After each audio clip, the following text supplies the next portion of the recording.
আজি ৰাতি 5টামান ৰাতিপুৱা 5টামান বজাত আমাৰ ভূটানৰ পৰা যেটো পানী আহিছিল এই বাৰণী পানীত আমাৰ মাদাৰপুৰ গাঁৱত প্ৰায় 200 মান ঘৰত পানী উঠিছিল। পানী উঠাত মানে ৰান্ধাবাৰী নকৰা অৱস্থা হৈছিল মানুহৰ। ৰাতিপুৱাৰ পৰা খাব নোৱাৰিছিল মানুহবিলাক। তো আমি সাৰ্কেলত খবৰ ললো। সাৰ্কেলৰ পৰা মণ্ডল আহিছিল, আহি পেলাই আমাক চাই গ'ল। চাই যোৱাৰ পিছত একো ব্যৱস্থা কৰা নাই।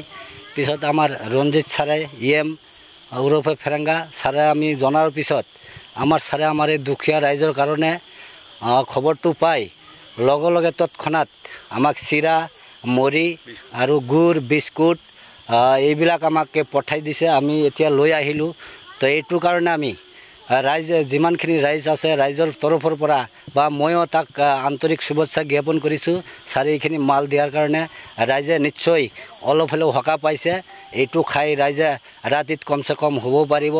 নহ'লে এইবিলাক মাল নাপালে আমাৰ বহুত ল'ৰা ছোৱালী আছে নাখাই হোৱাৰ এটা কিবা ব্যৱস্থা নহ'লেহেঁতেন।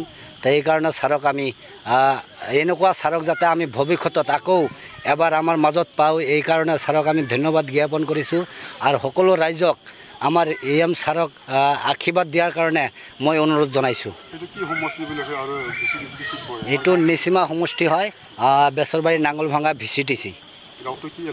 গাঁওটো আমাৰ মাদাৰপুৰ গাঁও। তো ইয়াতে বছৰে বছৰে এনেকুৱা হৈ থাকে। আগতো আমাৰ BPF চৰকাৰ কালত ইমান অসুবিধা হোৱাৰ পিছতো ইহঁতে আমাক একো বস্তু দিয়া নাই। আহি মানে খালি দেখি ঘূৰি গৈছে। আজিও আমি দেখা পালোঁ আমাৰ জেমছ বসমথাৰী যিজন MCLA তাই আহিছে। এনে হাংগু পাংগু লৈ কমচে কম 10-12টা গাড়ী লৈ আহিছে। কিন্তু দুখীয়া ৰাইজৰ কাৰণে যে কিবা এটা বস্তু লৈ আহিব এনেকুৱা লৈ অহা নাই। তো এই BPF চৰকাৰ আমলতে এনেকুৱা হৈছিল, এতিয়াও মানে এনেকুৱাই BPF চৰকাৰ কাম নাই। আমি এইবাৰ BPF চৰকাৰ উফৰাই আমাৰ যিজন প্ৰমোদ বড়ো ছাৰ আছে তেখেতৰ নেতৃত্বত ৰাইজেও ভাল পাইছে। তেখেতৰ নেতৃত্ব ৰাইজৰো বহুত কাম কাজ হৈছে। আমি আগন্তুক ইলেকশ্যনত আকৌ আমি আমাৰ EPP দলৰ যিজন প্ৰমোদ ছাৰ আছে তেখেতক আকৌ আমি আমাৰ ৰাইজৰ কাৰণে লৈ আহিবলৈ চেষ্টা কৰিছোঁ।